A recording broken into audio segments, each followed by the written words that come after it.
going on, Jerome's? We continue our positional group previews. Again, haven't really worked out the title. Don't worry, there's only a couple left. But today we're going to take a look at the most scrutinized and the most hopeful positional group for the Vikings this season. Offensive line. Now, the Vikings have two great tackles. Brian, the real deal O'Neill, is emerging as one of the best right tackles in the game. I would certainly put him top three with Ramczyk and Tristan Wirfs, don't at me, as well as Christian Darrisaw. And remember, this is the first real OTAs and minicamp and training camp that Christian Darrisaw is going to have. So last year he came in as a rookie, was dealing with that core muscle surgery, was thrown in the deep end of the pool mid-season, and did pretty damn well. So I'm really looking forward to what they can do as bookend tackles going forward. But the problem has been the center. All right, well, the interior offensive line, but center, yes. But Ezra Cleveland, I think, already has that inside track. He's locked down the left guard spot. I think that he's really embraced the role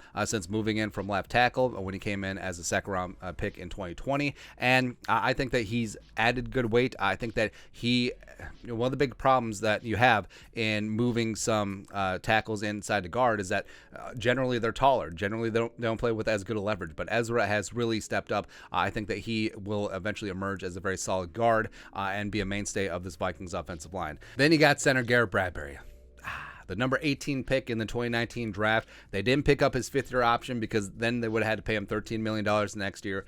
He hasn't panned out on that potential. The Grim Reacher is still the same player that he was coming at NC State. Great movement skills, very good in the run game, great leader as well. But pass blocking, especially in one-on-one spots, it's not great. And again, defensive coordinators aren't dumb. They know that they want to isolate Garrett Bradbury one-on-one. They know that they can bench press Bradbury into Kirk Cousins' lap, and that's where they've been attacking. Now, the Vikings and the new regime, new offensive line coach Chris Cooper, as well as Kevin O'Connell, Wes Phillips, and Kwesi Adofo-Mensah, they obviously feel like there's still potential there in Bradbury. And now the Rams offense last couple years have had center Brian Allen at the pivot spot. Now he is undersized center as well, former Pride of Michigan State. So maybe they look and see like how they operated with Allen and it's like, hey, we can use a lot of those ideas with Garrett Bradbury going forward. So I'll be all for it. I know that Bradbury has gotten a lot of flack, sometimes rightfully so, from this channel, but if Bradbury can be that guy, and they can help suture him up in one-on-one spots,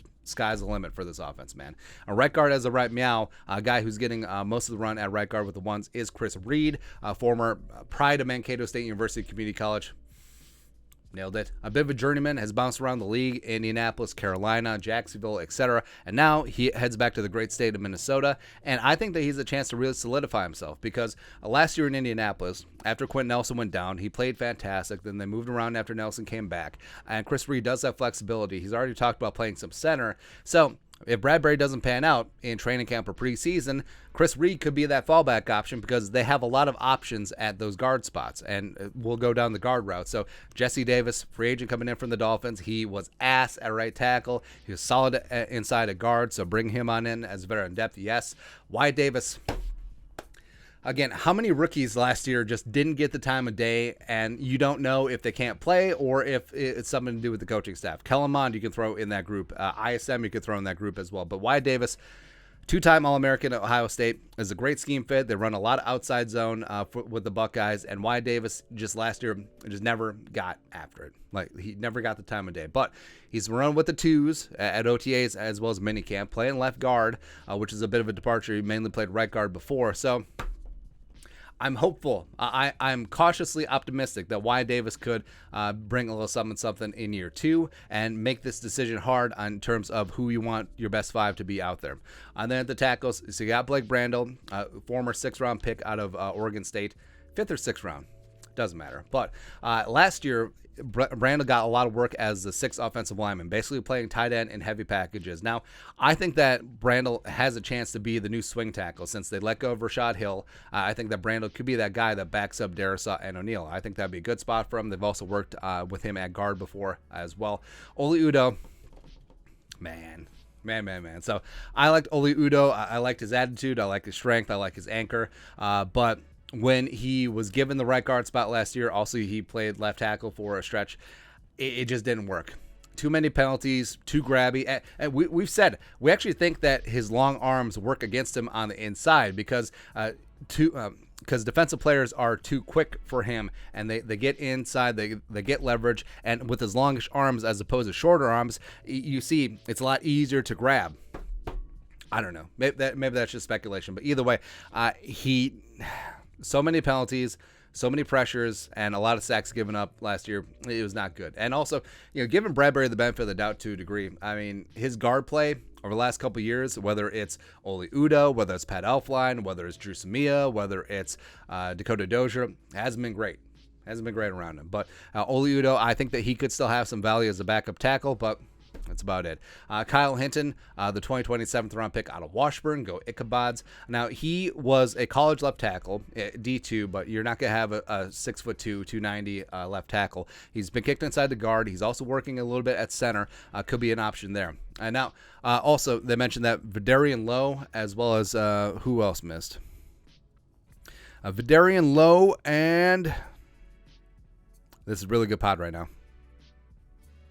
See, Vidarian Lowe and Austin Schlottman, they missed the first day of OTAs with food poisoning. So sick, man. But Vidarian Lowe, fantastic story, mature kid, high character coming out of Illinois. He is going to be a project. I think that he's got the size, but he needs to work on technique as well as footwork, hand placement, etc. So he's a guy to watch for on the practice squad, and maybe 2-3 years down the road, and maybe he becomes the Viking swing tackle. Maybe he replaces a guy like Brandel, etc. Ed Ingram, second round pick out of LSU. The best part of his game is pass blocking, and that's something that the Vikings certainly do need. Now, his draft selection was a little bit puzzling to some people. A lot of draft analysts had him seen as a 3rd or 4th round pick. So the fact that the Vikings took him in the 2nd round, it sort of is what it is. But I think Ingram, once training camp gets going, once preseason games get going, he'll work with the 2s, maybe the 3s, and he'll be able to show what he can do. Maybe, I think as of right now, I think that he will be an underdog to crack the starting lineup, but you never know. Like, if some of these other guys falter and Ed Ingram really steps up, sky's the limit. You got Josh Sokol coming in as the UDFA center out of Sacred Hat.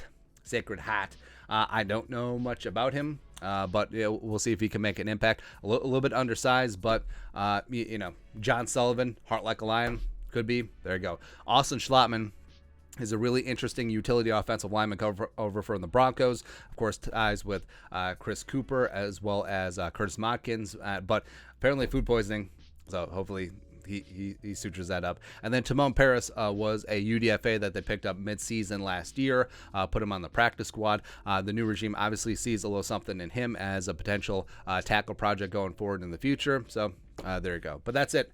Let's take a look at the current Vikings offensive line. Let us know your thoughts and our thoughts in the comment section below. Subscribe for daily Vikings takes. Want to support the work? Put a little something in the Venmo. But till next time, Skol, production value.